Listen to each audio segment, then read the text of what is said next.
Salve, salve galera do Pueridomos, aqui o William Borghetti. Não podemos estar nessa aula de forma ao vivo, né, para a gente poder trocar essa ideia, né, como a gente fez no nosso primeiro encontro, mas logo estaremos ao vivo para a gente debater aí os porquês, né, por que a gente tem medo de falar em público, a gente tem ansiedade, a gente tem frio na barriga na hora de se comunicar. Então hoje eu quero dar aqui uma pincelada nessa situação, te explicar por que alguns processos acontecem nessa palestra chamada Neurocomunicação, como colocar o seu cérebro no viva voz, ou seja, como que você pega esse conteúdo que está aí na sua cabeça e transforma esse conteúdo num material para que as pessoas compreendam o que você está falando e, mais do que isso, que você tenha confiança para falar, né, quando for necessário, tanto para uma plateia quanto para uma pessoa, às vezes numa entrevista de emprego,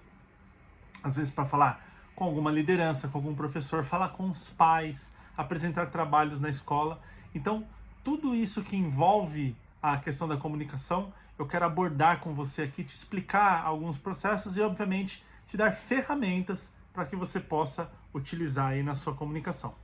A primeira coisa é entender por que isso é um problema, né? Ou seja, não conseguir falar em público, não conseguir trazer informações, não conseguir colocar o que a gente deseja, destrói às vezes a nossa autoridade. Não nos dá aquela reputação que a gente deveria ter. E quantas vezes você não tem um conteúdo que você quer compartilhar, você tem ali uma ideia que você sabe que vai funcionar naquele momento, ou você quer conversar com seus pais, às vezes uma conversa mais difícil, só que a hora que você começa a falar, as palavras simplesmente somem da sua cabeça. Quando você vai abordar aquela situação, você sente um nervosismo, aí daqui a pouco você já não consegue mais raciocinar, e aí parece que você nem sabe o que está falando. Então a ideia que eu quero trabalhar com você é de como que eu transformo essas situações aí, né? Como que eu saio dessas situações para que você consiga se comunicar de forma sempre muito eficaz. Bom, primeira coisa que é importante aqui é nós entendermos de onde vem o medo de falar em público. Por que a gente tem medo de falar em público? Por que a gente fica nervoso na hora que a gente está falando em público? Então, o primeiro passo aqui, a primeira ferramenta que a gente vai trabalhar é a seguinte.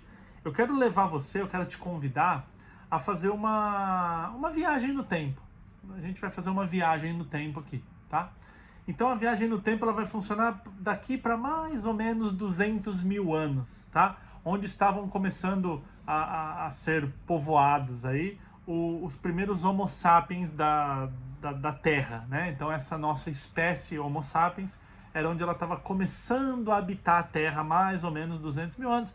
Existem estudos que falam 150, existem estudos que falam 300, mas a gente vai trabalhar com um número médio, com uma referência aqui do livro Sapiens, que, aliás, recomendo fortemente para quem quiser entender, né, essa breve história da humanidade. Recomendo para você esse livro que é incrível.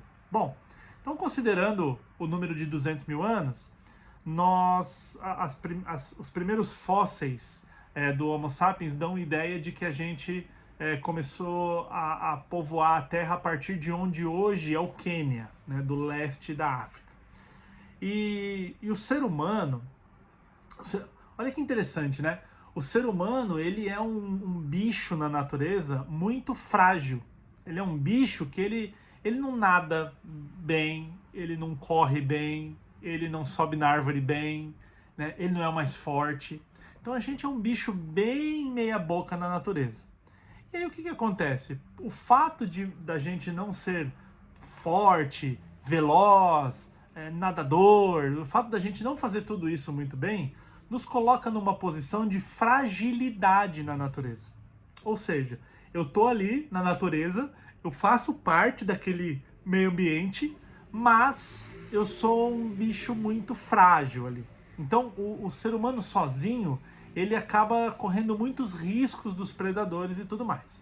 O que o ser humano começou a entender nessa evolução? Toda vez que eu estou sozinho, ou seja, sou eu contra um leão, então eu tô lá andando e encontrei um leão na floresta. Eu contra um leão, praticamente eu não tenho chances contra o leão. Se eu corro, o leão corre mais que eu. Se eu luto, o leão é mais forte. Se eu subo na árvore, o leão sobe melhor. Se eu pulo na água, o leão nada melhor. Ou seja, eu estou olhando para uma situação, eu estou me deparando com uma situação que a chance de sobrevivência, a chance de eu conseguir sair daquilo com eficácia é muito pequena. E eu quero que você guarde a palavra sobrevivência, que a gente já vai voltar nela e você vai entender o porquê que eu estou falando isso aqui. Quando a gente... Então, assim, o ser humano estava ali no meio da cadeia alimentar. Então, imagina lá, leão, tigre, onça no topo da cadeia, animais pequenos na base da cadeia, o ser humano ali no meio. Aí, nós começamos a analisar o seguinte: quando eu estou lá em grupo, quando eu estou em grupo com outros seres humanos, se eu coloco 50 seres humanos contra 50 leões, os leões não aguentam a gente. 50 seres humanos são capazes de caçar 50 leões, diferente do 1 a 1. Então, o que a mente humana na evolução começou a analisar? Quando eu estou em grupo, eu sobrevivo. Quando eu estou sozinho na floresta, eu morro. E aí existe o seu cérebro, o meu cérebro, o cérebro humano tem uma prioridade. E prioridade não tem plural, ou seja, não dá para ter duas prioridades. Qual que é a prioridade do meu cérebro e do seu? Sobrevivência. Você está assistindo esse vídeo agora porque você entendeu que você está num lugar muito tranquilo, você está seguro, você está debaixo de um teto, não tem predadores, não tem fogo, não tem perigo, não tem tiroteio, então o seu cérebro já varreu o seu ambiente e entendeu que você está num lugar seguro. Legal. Quando ele entende que está num lugar seguro, ele consegue prestar atenção, colocar essa parte racional para funcionar. Legal? Quando que a gente... Então o que ele entendia? Quando a gente está sozinho, vulnerável, frágil perante a natureza, perante o predador, a nossa chance de morrer é muito alta. Vamos trazer para o mundo atual.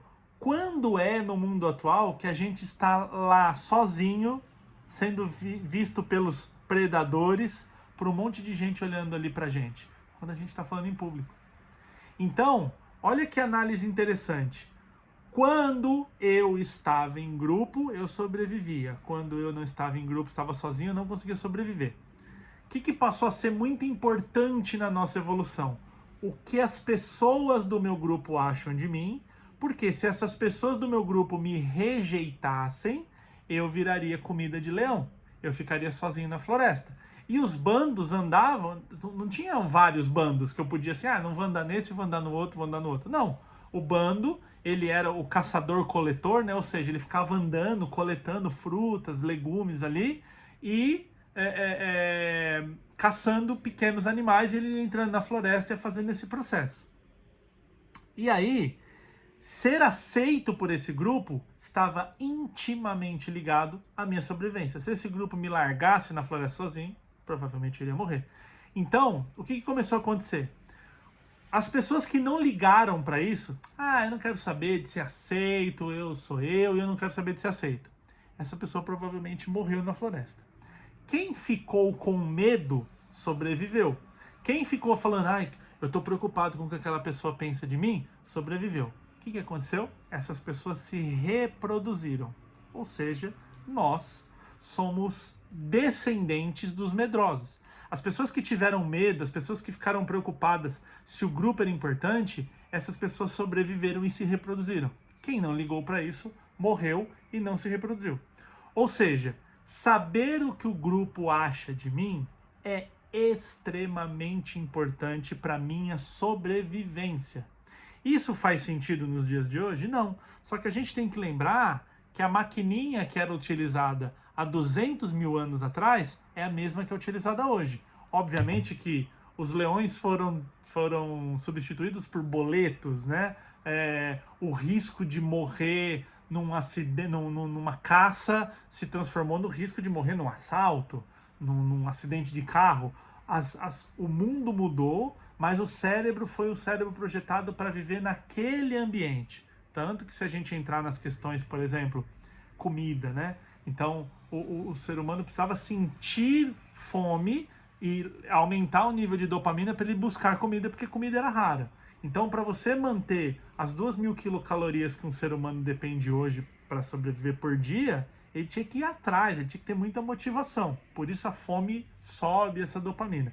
Agora, hoje, você senta 15 minutos num fast food e come 2.000 calorias. Então, quer dizer, é um problema que não existe mais. Hoje está acontecendo um problema oposto, o excesso de comida. Morrem muito mais pessoas de obesidade do que de fome. Então, quando a gente traz para esse processo aqui do medo de falar em público, quando eu estou em cima do palco, quando eu vou colocar o meu vídeo, quando eu vou fazer um conteúdo para as pessoas, né? Quando eu vou entregar esse material, o meu medo pode parecer o medo de errar, pode parecer o medo do julgamento das pessoas, mas no final das contas, se a gente se aprofunda nesse medo, o medo, na verdade, é de ser rejeitado. Por quê? Porque se você se sente rejeitado, se sente rejeitada, o seu cérebro entende que você pode morrer. Aí você está falando assim, William, pô, mas será que medo de falar em público e medo de morrer é a mesma coisa? Não está muito exagerado isso, não? Como a gente é da ciência, que a gente vai botar para teste. Vamos testar para ver se é certo. Então eu gostaria que você, que está assistindo, pensasse o seguinte. Imagina que você está numa situação muito perigosa, de quase morte. Uma situação assim, um ladrão com uma arma na sua cabeça, falando que são seus últimos minutos, e você sente de fato um medo de morrer. Ok? Imagine esse cenário. Como que o teu corpo reagiria nesse cenário? Tenta pensar aí um 3 ou 4 itens, mas eu vou falar aqui pra gente trabalhar junto. Provavelmente a nossa perna treme, né? Quando a gente tá com medo de morrer ali, a perna fica, dá tremedeira e tal.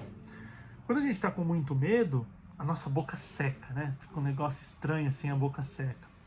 Quando a gente tá com muito medo de morrer, o coração dispara. O coração ia bater muito forte. A gente ia ficar com uma respiração ofegante, ia sentir tremedeira na mão, suor nas mãos, né? Então são características aí que se eu tivesse com uma arma na cabeça, pensa aí, se você não pensou alguma fora dessa, coloca aí, mentaliza essa daqui. Agora eu quero te trazer para uma reflexão. Quando a gente está com medo de falar em público, a gente não sente a mesma coisa? A perna treme, a boca seca, o coração dispara, a respiração fica ofegante, a mão fica suando, fica tremendo? Por quê? Porque na nossa ideia, quando eu vou falar em público, há o risco daquelas pessoas me rejeitarem, e ser rejeitado pelo grupo significa para mim morrer. Então, lembra que eu falei para você, guarda a palavra sobrevivência. A gente vai pegar ela de volta.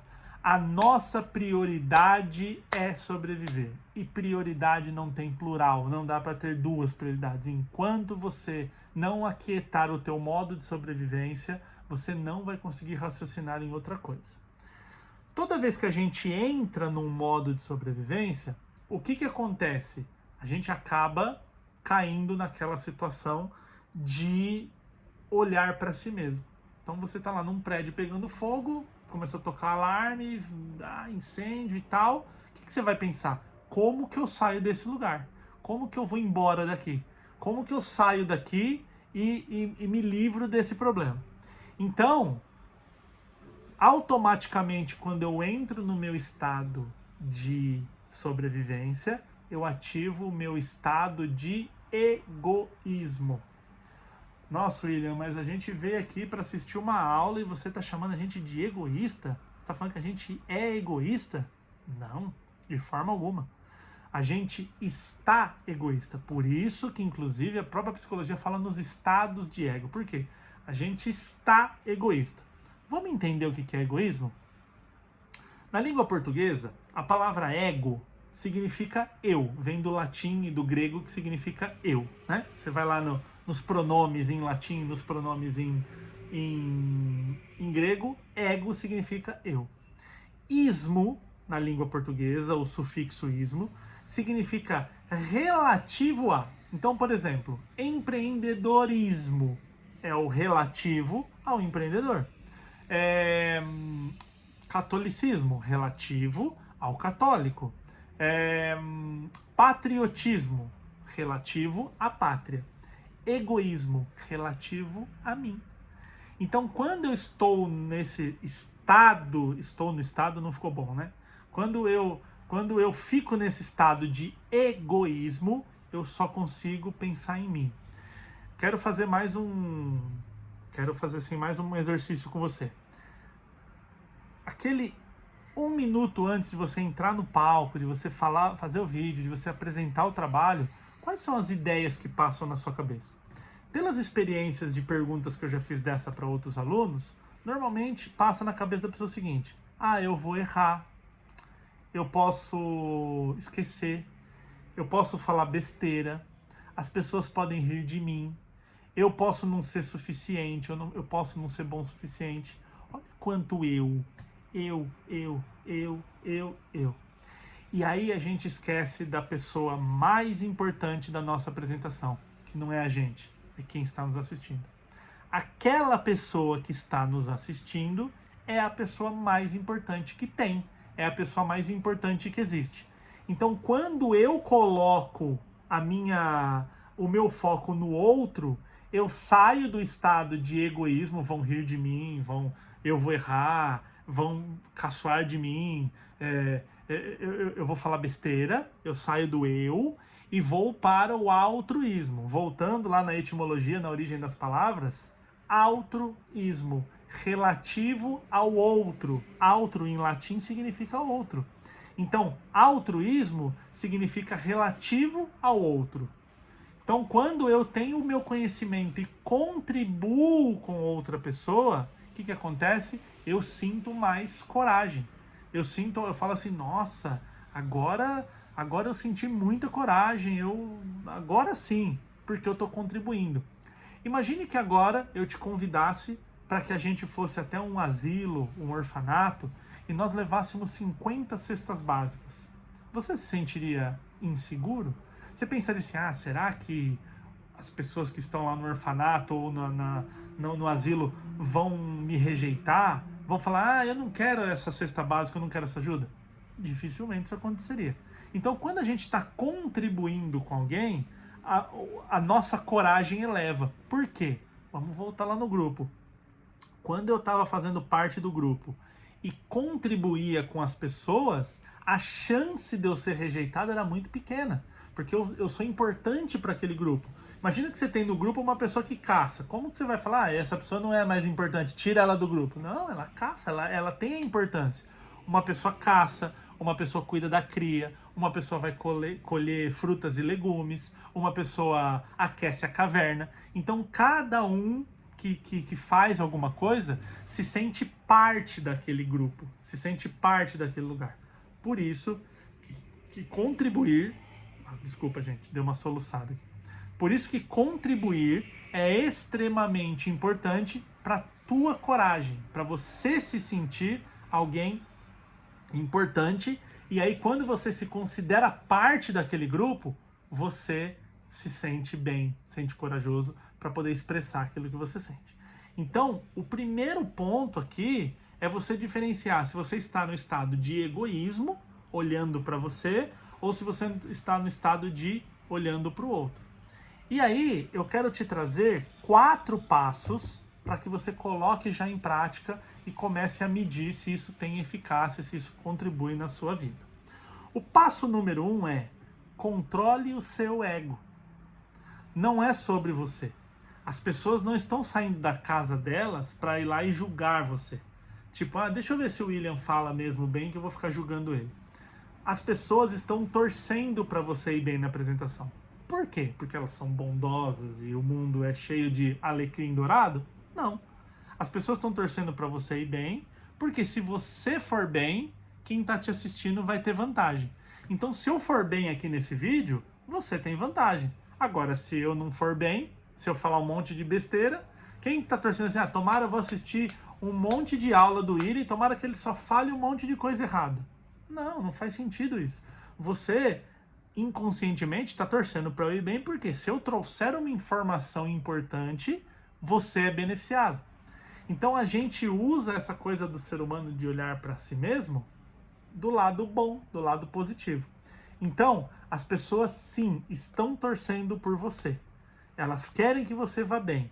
E aí, quando você pega o teu conhecimento e contribui com essas pessoas, você vê que muda o jogo. Então, o vídeo que você grava não é para você. A live que você faz não é para você. A apresentação que você faz não é para você. É sempre para o outro. Esse vídeo eu estou fazendo, tudo que eu estou falando aqui eu não estou lendo em lugar nenhum. Eu sei o que eu estou falando. E aí eu sei o que eu estou falando, então eu já sei. Eu não preciso gravar esse vídeo. Qual que é a importância de eu estar gravando esse conteúdo? Eu sei e agora você também sabe. A palavra comunicação vem do latim communicatio, que significa tornar comum. Ou seja, eu sei e agora eu tornei comum a você. Então eu sei e agora você também sabe. Isso é se comunicar. Então comum vem de comunidade, então vem de ser comum. Ou seja, é o grupo, é fazer parte daquela sociedade. Então quando eu tenho essa visão de que o meu conhecimento, a minha comunicação contribui para o outro, acontece um processo que eu vou diminuindo esse medo. E aí, quando eu paro para raciocinar, aqui na parte da frente do nosso cérebro, a gente tem uma área chamada córtex pré-frontal. E um dos sistemas do córtex pré-frontal é um sistema chamado GABAérgico, que ele libera uma química chamada GABA. O que o GABA faz? O GABA, ele inibe o comportamento. Então, você está tentando ficar nervoso, ficar com medo, mas quando você para e raciocina, o GABA diminui. Por isso que é tão importante em situações de medo, respirar, parar, fazer uma análise. Por que eu estou com medo? Avaliar. Por quê? Porque exatamente a liberação do GABA contribui para esse processo. Legal? Então, passo número 1, controle o seu ego. Não é sobre você, o teu conhecimento, a parte mais, o seu vídeo, a tua apresentação, a tua live, não é para você, é para o outro. Legal? Segundo passo, postura. Postura. Então, o nosso corpo fala. A gente se comunica através do nosso corpo. Se eu chegar e ficar assim, ó, você sabe o que eu estou querendo dizer. Se eu ficar assim, você sabe o que eu estou querendo dizer. Se eu ficar assim, você sabe o que eu estou querendo dizer. E eu não preciso falar uma palavra, tá? Então é assim, o nosso corpo comunica as nossas emoções. As pessoas leem a gente através da nossa postura. Então se eu chego aqui e falo assim, oi pessoal, tudo bem? Nossa, eu queria tanto estar aqui. É muito legal dar aula aqui para você, porque, nossa, eu fico muito feliz. O meu corpo está denunciando que o que eu estou falando não é verdadeiro. Que o que eu estou falando é enrolação. Então, está sendo incongruente, tá? Ou então, por exemplo, imagina, você precisa dar a notícia que faleceu uma pessoa para um grupo de pessoas e você fala assim, meu, sabe lá o seu Zé? Morreu.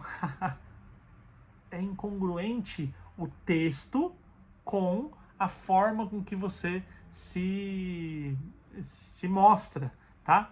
E aí, de novo, às vezes você fala assim, William, mas será que é tão importante mesmo a postura? Ciência. Vamos fazer de novo, vamos ver se você... Eu acredito que eu fiz essa dinâmica, será que foi na sala do Poeira? Mas eu vou fazer, se você ainda não assistiu, você vai se lembrar. Então eu quero que você agora, coloca aí, se você está assistindo com o celular na mão, põe o celular em algum lugar, eu preciso que você fique com a mão direita liberada, tá? Fica com a mão direita liberada. Então, eu vou pedir, se você não conseguiu ainda, pausa o vídeo, põe o celular em algum lugar, é importante que você fique com a mão direita liberada, tá? Você vai levantar a mão, ok? Você vai levantar a mão direita. Legal? Levantou a mão direita, muito bem. Agora, o que você vai fazer? Você vai me acompanhar. Levanta o seu dedo indicador, vamos lá. Levanta o seu dedo indicador. Indicador, tá? Tá levantando o indicador ou tá levantando o polegar igual eu? Indicador.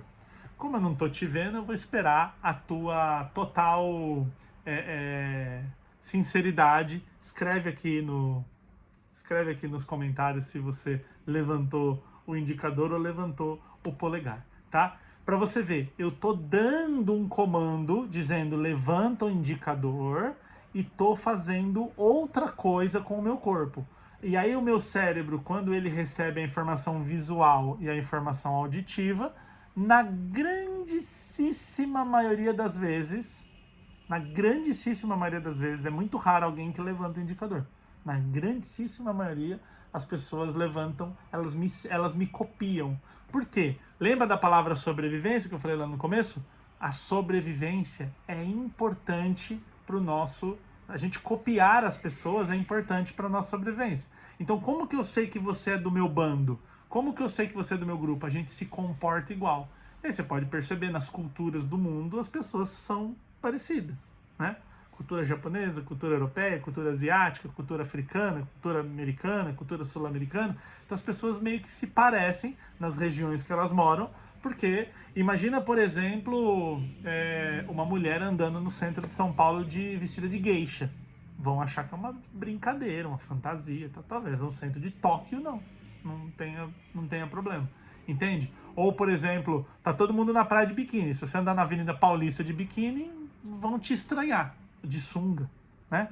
Porque você não tá igual às pessoas. Então a gente tem essa tendência de se imitar. Comece a prestar atenção nisso. Quando eu tô dando uma aula que eu tô agitado, eu tô motivado, porque eu quero que você também fique motivado. Então não adianta eu falar assim, pessoal, vamos lá, todo mundo muito motivado. Você tá motivado? Olha como eu tô motivado, olha como eu quero estar aqui. E aí eu não tô motivado. Então, essa postura é muito importante na sua comunicação. Passo número 1, controlar o ego. Passo número 2, prestar atenção na sua postura. Passo número 3 é roteirizar o conteúdo. Roteirizar o conteúdo. O que é muito importante na hora de roteirizar o conteúdo? Se você... imagina que todo o teu conhecimento está dentro de uma sacola. Imagina, está dentro de uma sacola. E aí o que você precisa fazer? Você precisa pegar aquele conteúdo, jogar no chão, abrir. Sabe caixa de brinquedo? Quando a gente é criança, a gente tem caixa de brinquedo. Você joga tudo no chão e começa a organizar. Então, como que a gente organiza aqui? A gente divide a nossa apresentação em introdução e em conteúdo. A gente vai ter uma aula disso durante o semestre, tá? Mas eu já vou dar um spoiler aqui. Então a gente divide em introdução e conteúdo. Na introdução, a gente começa falando nome, especialidade e tema. Então o nome, meu nome, o nome que eu sou conhecido, o que eu faço e o tema que eu vou falar. Então, nome normal, você escolhe o nome, a especialidade é o que te dá gabarito para falar sobre aquilo. Então, eu sou William Borghetti, sou especialista em neurocomunicação, que é a junção da comunicação com a neurociência. Então, vamos falar disso aqui, eu sou um especialista nisso aqui. Eu sou médico, eu sou engenheiro, eu sou eletricista, eu sou astronauta, eu sou piloto, sei lá, a pessoa vai falar o que ela é.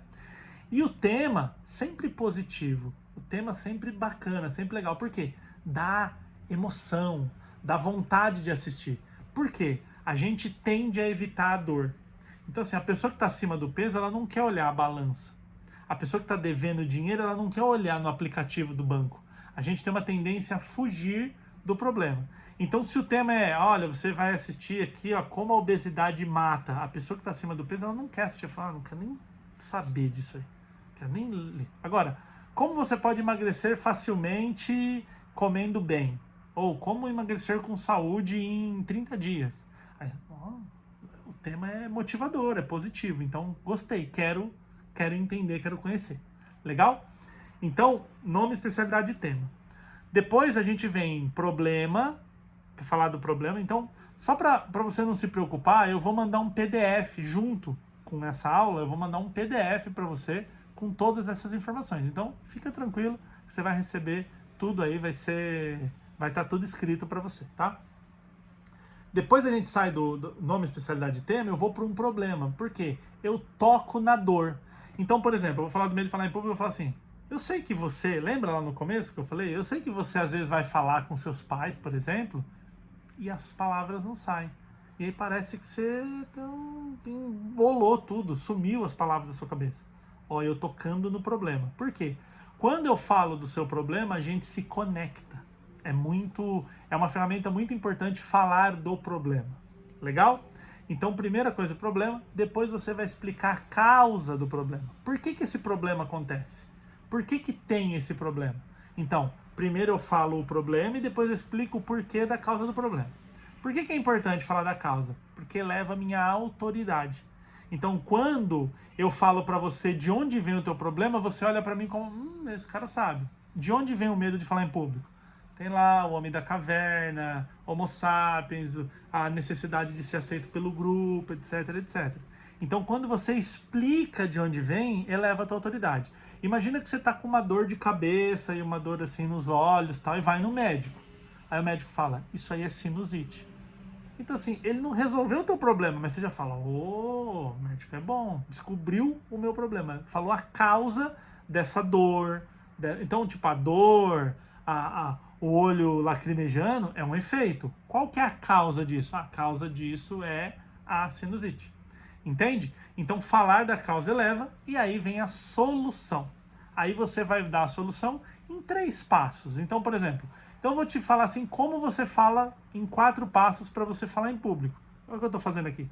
Passo número 1, controla o seu ego. Passo número 2, postura. Passo número 3, a organização do roteiro, né?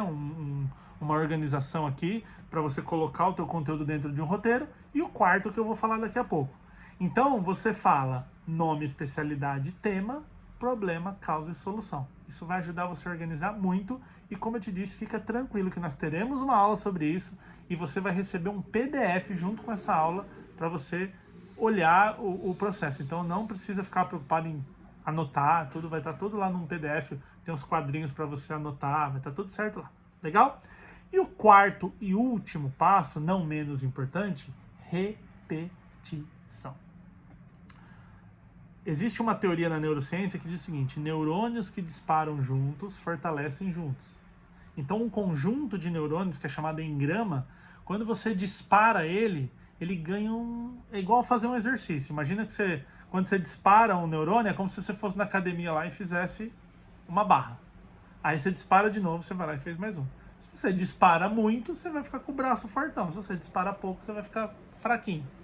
Então, quais os tipos de neurônio que a gente está disparando? O neurônio do medo, de fugir, de se esquivar, porque aí a gente começa a ficar profissional em se esquivar, fica profissional em não conseguir fazer aquilo. Agora, eu posso também ter a repetição e fortalecer os meus neurônios de enfrentamento.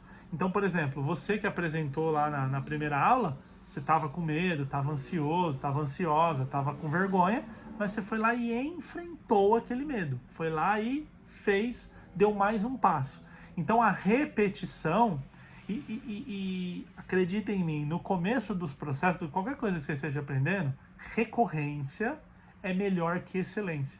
Então, é melhor você fazer meia boca, mas ter recorrência, continuar fazendo, do que simplesmente não fazer e ficar ali pendurado e não conseguir dar vazão naquilo ali. Então, repetição, tá? Isso é muito importante. Então, vamos revisar.